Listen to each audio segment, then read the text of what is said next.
ഇന്നലെ രാഹുൽ ഗാന്ധി കടുത്ത ആരോപണങ്ങളാണ് ഉന്നയിച്ചത്. അതായത് ഒരേ വിലാസത്തിൽ കൂട്ടത്തോടെ മെമ്പർമാർ, അതായത് വോട്ടിങ്ങിൻ്റെ ക്രമക്കേടുകൾ സംബന്ധിച്ചാണ് പറഞ്ഞത്.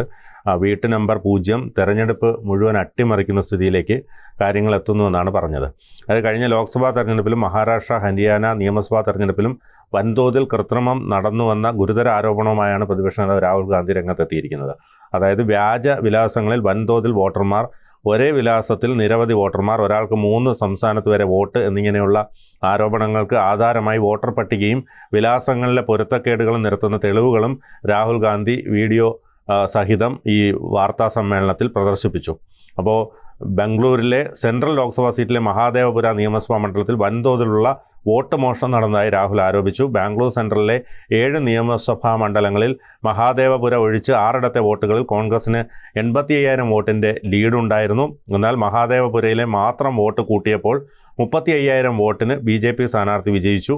ഈ ഒരേ ഒരു നിയമസഭാ മണ്ഡലത്തിൽ മാത്രം 1,14,000 വോട്ടാണ് BJPക്ക് അധികമായി കിട്ടിയത്.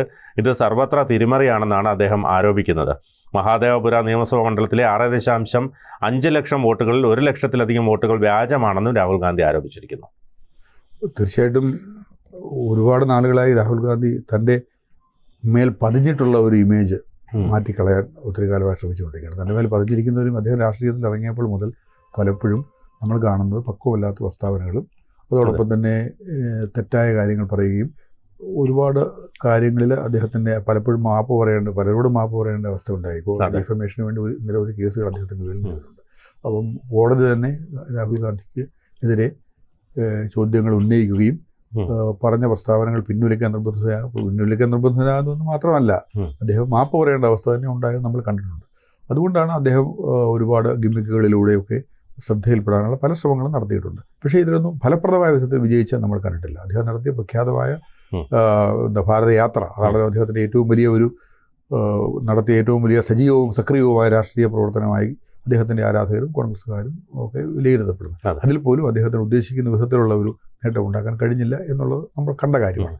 അപ്പോഴാണ് കുറച്ച് ദിവസങ്ങൾക്ക് ഈ കഴിഞ്ഞ തെരഞ്ഞെടുപ്പുകളിൽ, മഹാരാഷ്ട്രയിലെ തെരഞ്ഞെടുപ്പുകളിൽ, ലോക്സഭാ തെരഞ്ഞെടുപ്പിന് ശേഷം തൊട്ട് കൃത്യമായ ആരോപണങ്ങൾ ഉന്നയിക്കുകയാണ് ഈ തെരഞ്ഞെടുപ്പിലെ അട്ടിമറി എന്ന് പറയുന്നത്.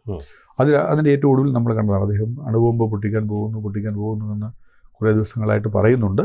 അപ്പോൾ പൊട്ടിക്കുക എന്ന് ഇങ്ങനെ പറഞ്ഞ ഏതായാലും അദ്ദേഹം ഇന്നലെ നടത്തിയ പത്രസമ്മേളനത്തിൽ അദ്ദേഹം ഇത്തരം കാര്യങ്ങൾ വളരെ ആധികാരികമെന്ന് തോന്നിക്കുന്ന വിധത്തിൽ മുമ്പോട്ട് വച്ചിരിക്കുകയാണ്. ഇതിനകത്ത് 1-2 കാര്യങ്ങളാണ് ശ്രദ്ധിക്കേണ്ടതായിട്ടുള്ളത്. ഒന്ന്, കൃത്യമായി അദ്ദേഹം ഇതൊരു സത്യവാങ്മൂലമായി തെരഞ്ഞെടുപ്പ് കമ്മീഷന് ഒരു പരാതി നൽകാൻ തയ്യാറാകുന്നില്ല എന്നുള്ളതാണ്.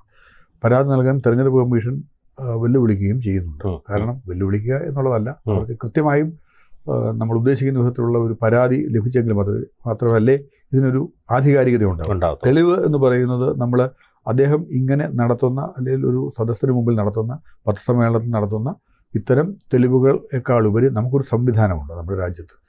വോട്ടർ പട്ടികയുടെ പരിഷ്കരണം എന്ന് പറയുന്നത് നടന്നുകൊണ്ടിരിക്കുന്ന ഒരു കാര്യമാണ്. ഓരോ തെരഞ്ഞെടുപ്പിന് മുമ്പ് വോട്ടർ പട്ടിക പരിഷ്കരിക്കാറുണ്ട്. ഈ പരിഷ്കരിക്കുന്ന ഓരോ അവസരത്തിലും ആളുകളെ ചേർക്കുന്നതിനുള്ള സംവിധാനമുണ്ട്. ഇപ്പോൾ കേരളത്തെ സംബന്ധിച്ചിടത്തോളം ഇപ്പോൾ തദ്ദേശ സ്വയംഭരണ തെരഞ്ഞെടുപ്പ് നടക്കാൻ പോവുകയാണ്. തദ്ദേശ സ്വയംഭരണ തെരഞ്ഞെടുപ്പിന് മുമ്പായിട്ടുള്ള വോട്ടർ പട്ടിക പരിഷ്കരിക്കുന്ന രീതി എന്ന് പറയുന്നത് അത് ഇന്നലെയോ മറ്റോ ആയിരുന്നു. ഞാൻ ലാസ്റ്റ് 12-ാം തീയതി വരെ നീട്ടിക്കൊടുക്കുകയും ചെയ്തു. അങ്ങനെ നിരവധി ആളുകൾ ഈ വോട്ടർ പട്ടികയിൽ പുതുതായി ചേർന്നിട്ടുണ്ട്. ഒരർത്ഥത്തിൽ പറഞ്ഞാൽ കുറ്റമറ്റ ഒരു സമ്പ്രദായമാണ് ഇവിടെ നിലവിലുള്ളത്. ഈ തെരഞ്ഞെടുപ്പ് ഇറങ്ങിയെന്ന് പറയുന്നതിനെ പറ്റി പറയുമ്പോൾ നേരത്തെ വോട്ടിംഗ് മെഷീനായിരുന്നു. നമ്മൾ ശ്രദ്ധിച്ചിട്ടുണ്ടോ എന്നറിയത്തില്ല. ഈ തെരഞ്ഞെടുപ്പുകളിൽ കോൺഗ്രസ് അല്ലെങ്കിൽ ഈ പരാജയപ്പെട്ട് കഴിഞ്ഞപ്പോൾ മുതൽ ഉന്നയിച്ചിരുന്ന ഏറ്റവും പ്രധാനപ്പെട്ട ആരോപണം വോട്ടിംഗ് മെഷീനെ പറ്റിയായിരുന്നു. വോട്ടിംഗ് മെഷീനെ പറ്റിയുള്ള ആരോപണം നമുക്കറിയാവുന്നതുപോലെ വളരെ അന്ന് അത് ഏറ്റെടുത്ത ഒത്തിരി മാധ്യമങ്ങളുണ്ട്. ഈ വോട്ടിംഗ് മെഷീൻ അത് അസ്തമിച്ച് ഇപ്പോൾ അത് ഒരു വലിയ വിഷയമായിട്ട് ഉന്നയിക്കുന്നില്ല എന്നാണ് എനിക്ക് തോന്നുന്നത്. അത് നമ്മൾ കാണുന്നില്ല വോട്ടിംഗ് മെഷീൻ എന്ന് പറയുന്നത്. അപ്പോഴാണ് ഇങ്ങനെയുള്ള ഈ പുതിയ ഒരു ആരോപണവുമായിട്ട് രംഗത്ത് വന്നിരിക്കുന്നത്. അപ്പോൾ അത് ഇതിന് ഏറ്റവും പ്രധാനം ഇതാണ്, കോടതിയെ സമീപിക്കാൻ തയ്യാറാകുന്നു എന്നുള്ളതാണ് ചോദ്യം. കോടതിയെ സമീപിക്കാൻ കഴിയുമല്ലോ. ഇത്തരം ഒരു ആരോപണവുമായി കോടതിയെ സമീപിക്കാൻ കഴിയും. അപ്പോൾ ഇവിടെ നിലവിൽ നിൽക്കുന്ന മുഴുവൻ സംവിധാനങ്ങളും കോടതിയിൽ നിന്നൊക്കെ അദ്ദേഹത്തിന് പലപ്പോഴും മോശമായ പ്രതികരണങ്ങൾ ലഭിച്ചിട്ടുണ്ട്.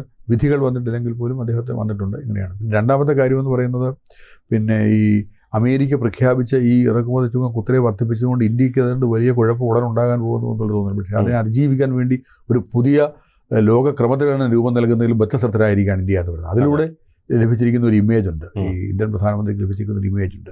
അതിനെ അതേ നാണയത്തിൽ തന്നെ തിരിച്ചടിക്കാൻ ഒരുങ്ങുകയാണ്. രാജ്യത്തുടനീളം അതിന് അനുകൂലമായ ഒരു സാഹചര്യം ഉണ്ടായിരിക്കുന്നു. അതുപോലെ തന്നെയാണ് പാകിസ്ഥാൻ തീവ്രവാദികളുടെ ആക്രമണത്തെ വളരെ കൃത്യമായിട്ട് ഇത്ര ശക്തമായ വിധത്തിലുള്ള തിരിച്ചടി നൽകാൻ ഭരണകൂടത്തിന് കഴിഞ്ഞിരിക്കുന്നു എന്നുള്ളതാണ്. അപ്പോൾ ഈ ആരോപണങ്ങൾ ഉന്നയിക്കുകയും പുത്തൻ കാര്യങ്ങൾ ഉന്നയിക്കുകയും പുതിയ കാര്യങ്ങൾ തെളിയിക്കുകയും ചെയ്യാതെ തൻ്റെ രാഷ്ട്രീയ ഭാവി എന്ന് പറയുന്നത് നിലനിൽക്കുന്നില്ല എന്ന് രാജീവ് ഗാന്ധിക്ക് ഉത്തമ ബോധ്യമുണ്ട്. അദ്ദേഹം നേരത്തെ തന്നെ ഈ പറയുന്നത് പോലെ ഒരു മൻമോഹൻ സിംഗിൻ്റെ ഒക്കെ കാലത്ത് തന്നെ അദ്ദേഹത്തിന് അപക്വമായ പെരുമാറ്റം നമ്മൾ ശ്രദ്ധിച്ചിട്ടുണ്ട്. തീരുമാനങ്ങൾ പത്രസമ്മേളനത്തിൽ വലിച്ചു കീറി എറിഞ്ഞുകൊണ്ട് പ്രധാനമന്ത്രി വരെ അപമാനിക്കുന്ന രീതി അദ്ദേഹം ചെയ്തിട്ടുണ്ട്. അത് നമ്മൾ നേരത്തെ പറഞ്ഞു കഴിഞ്ഞു. അങ്ങനെയുള്ള നിരവധി കാര്യങ്ങളാണ് അദ്ദേഹത്തിൻ്റെ ശ്രദ്ധയിൽപ്പെടുന്നത്. അപ്പോഴാണ് ഈ പിന്നെ വോട്ടേഴ്സ് ലിസ്റ്റിൽ എന്ന് പറയുന്നത്, ഈ വോട്ടേഴ്സ് ലിസ്റ്റ് ഞാൻ നേരത്തെ പറഞ്ഞ പോലെ പരിശോധിക്കാനുള്ള കൃത്യമായ സംവിധാനങ്ങൾ എന്തുകൊണ്ട് ഉപയോഗിക്കുന്നില്ല അല്ലെങ്കിൽ ഉപയോഗിച്ചില്ല എന്നൊരു ചോദ്യം ഇവിടെ ഉത്ഭവിക്കുന്നില്ലേ? അങ്ങനെയില്ലേ? കാരണം നമ്മൾ ഓരോ തെരഞ്ഞെടുപ്പിൽ ഈ ഇത് പറയുന്നു എന്ന് മാത്രമേ ഉള്ളൂ. പ്രഖ്യാപിച്ചാൽ നമുക്ക് വോട്ടേഴ്സ് ലിസ്റ്റ് പരിശോധിക്കാനും അത് ചെയ്യാനുമുള്ള ഒരു സംവിധാനം തെരഞ്ഞെടുപ്പിന് മുമ്പ് ഉണ്ടല്ലോ. രാഹുൽ ഗാന്ധി പറയുന്ന വോട്ടർമാരിൽ ചിലരുടെ പിതാവിന്റെ പേരിന്റെ സ്ഥാനത്ത് അക്ഷരങ്ങൾ മാത്രമാണുള്ളത്. 70-80 വയസ്സുള്ളവർ കന്നി വോട്ടർമാരായി മാറുന്നു.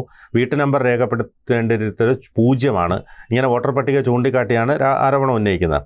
അപ്പോൾ 5 വിധത്തിലാണ് മഹാദേവപുരയിൽ വ്യാജ വോട്ടുകൾ ചോർന്നതെന്നാണ് രാഹുൽ ഗാന്ധി പറയുന്നത്. അപ്പോൾ അതിൽ 11,965 ഇരട്ട വോട്ടുകൾ, വ്യാജവിലാസത്തിൽ 40,000-ഓളം വോട്ടർമാർ, 30-50 ഒക്കെയായി ഒരേ വിലാസത്തിൽ ഇങ്ങനെ 10,452 വോട്ടർമാരെ ചേർത്ത് വ്യാജ ഫോട്ടോയിൽ 4,132 വോട്ടർമാരും ഫോം 6 ദുരുപയോഗം ചെയ്ത് 33,692 വോട്ടർമാരെ ഉൾപ്പെടുത്തിയെന്നും രാഹുൽ ഗാന്ധി വാർത്താ സമ്മേളനത്തിൽ പറഞ്ഞിരിക്കുന്നു. അല്ല, രാഹുൽ ഗാന്ധി കൃത്യമായ കുറേ കാര്യങ്ങൾ പറഞ്ഞിട്ടുണ്ട് എന്ന് പറഞ്ഞല്ലോ. പക്ഷേ ഇതിലൊക്കെ ഈ കാര്യങ്ങൾക്കൊക്കെ പരിശോധിക്കാനും പരിഹരിക്കാനുമുള്ള മാർഗ്ഗങ്ങൾ നേരത്തെ എന്തുകൊണ്ട് ഉപയോഗപ്പെടുത്തിയില്ല എന്നൊരു ചോദ്യമുണ്ട്. ഇക്കാര്യങ്ങൾ തന്നെ തെരഞ്ഞെടുപ്പ് കമ്മീഷൻ്റെ മുമ്പിൽ കൃത്യമായിട്ട് രേഖപ്പെടുത്തേണ്ട ആവശ്യമുണ്ട്. അതോടൊപ്പം തന്നെ കോടതിയെ രേഖപ്പെടുത്തേണ്ട കാര്യമുണ്ട്. ഈ വളരെ ശക്തമായ ആരോപണം ഞാൻ ഓർക്കുന്നു, 1971 ഇന്ദിരാഗാന്ധി വൻ ഭൂരിപക്ഷത്തോട് ജയിച്ച ആ തെരഞ്ഞെടുപ്പിൽ ഈ ഇത്തരത്തിലുള്ള വലിയ ആരോപണം കൂടി അന്ന് ഉയർന്നിരുന്നു. അന്ന് മർഡർ ഓഫ് ഡെമോക്രസി എന്ന പേരിൽ ബൽരാജ് മധോക് ഒരു പുസ്തകം തന്നെ എഴുതിയിരുന്നു. എൻ്റെ ഓർമ്മ, ജനസംഘ നേതാവായിരുന്ന ബൽരാജ് മധോക് എഴുതിയിരുന്നു. അപ്പോൾ അതിൽ ഉന്നയിക്കപ്പെട്ടിരുന്ന കാര്യങ്ങൾ ശ്രദ്ധയാകർഷിച്ചെങ്കിലും അതിൽ പറഞ്ഞ പല കാര്യങ്ങളും വിശദമായ പരിശോധനയ്ക്ക് ശേഷം ശരിയായിരുന്നില്ല എന്നാണെന്നുള്ളത്. ഇവിടെ തെരഞ്ഞെടുപ്പ് കമ്മീഷനായാലും കോടതിയായാലും പിന്നെ നമ്മളെ രാജ്യത്തെ സംബന്ധിച്ചിടത്തോളം നിലനിൽക്കുന്ന ഒരു കൃത്യമായ സംവിധാനങ്ങളുണ്ട്. ഈ സംവിധാനങ്ങളുടെ ഒരു പല പ്രശ്നങ്ങളുണ്ടാകുമ്പോൾ ഓരോ പ്രശ്നങ്ങളുണ്ടാകുമ്പോഴും നേരത്തെ ഞാൻ പറഞ്ഞതുപോലെ തകർക്കപ്പെടാതിരിക്കുന്ന ചില സംവിധാനങ്ങളുണ്ട്, വിശ്വാസ്യത തകർക്കപ്പെടാതിരിക്കുന്ന കുറേ സംവിധാനങ്ങളുണ്ട്. അവയുടെ വിശ്വാസ്യത തകർന്നു എന്ന് പറയുന്നത് നമ്മുടെ ഭരണകൂടത്തിൻ്റെ അല്ലെങ്കിൽ നമ്മുടെ രാഷ്ട്രത്തിൻ്റെ നിലനിൽപ്പിനെ തന്നെ ബാധിക്കുന്ന കാര്യമാണ്. അത് ഒരു ചെറിയ കാര്യമല്ല, നമുക്ക് വെറുതെ ഇങ്ങനെ പറഞ്ഞു പോകാവുന്ന ഒരു കാര്യമല്ല. വിശ്വാസ്യത തെരഞ്ഞെടുപ്പ് കമ്മീഷൻ്റെ വിശ്വാസ്യത നിലനിൽക്കേണ്ടത് ആവശ്യമാണ്. തീർച്ചയായിട്ടും അത് തെരഞ്ഞെടുപ്പ് കമ്മീഷൻ്റെ മുമ്പിൽ പരാതി ഉന്നയിക്കുകയും കോടതിയെ സമീപിക്കുകയുമാണ് രാഹുൽ ഗാന്ധി ചെയ്യേണ്ടത്. തീർച്ചയായിട്ടും അദ്ദേഹം നമുക്കറിയാവുന്നതുപോലെ കൃത്യമായ തെളിവുകൾ അദ്ദേഹത്തിൻ്റെ ഉണ്ടെങ്കിൽ ആ തെളിവുകൾ സമർപ്പിക്കേണ്ട വേദികളിൽ സമർപ്പിക്കുകയും അദ്ദേഹം ഇത് ചെയ്യുകയും ചെയ്യട്ടെ. അങ്ങനെ ചെയ്ത് അദ്ദേഹത്തിന് തെളിയിക്കാൻ കഴിയുന്നുവെങ്കിൽ തീർച്ചയായിട്ടും ജനാധിപത്യം ശുഭോദർക്കരം. പക്ഷേ നമ്മുടെ സ്ഥാപനങ്ങളുടെ വിശ്വാസ്യത സംശയാസ്പദമാക്കുന്ന വിധത്തിൽ അടിക്കടി പ്രസ്താവനകൾ നടത്തുകയല്ലാതെ വളരെ കൃത്യമായി മുമ്പോട്ട് വരട്ടെ. കൂടുതൽ വാർത്തകളും വിശേഷങ്ങളും നിങ്ങളിലേക്ക് എത്താൻ ABC മലയാളം സബ്സ്ക്രൈബ് ചെയ്യുക, ബെൽ ബട്ടണും അമർത്തുക.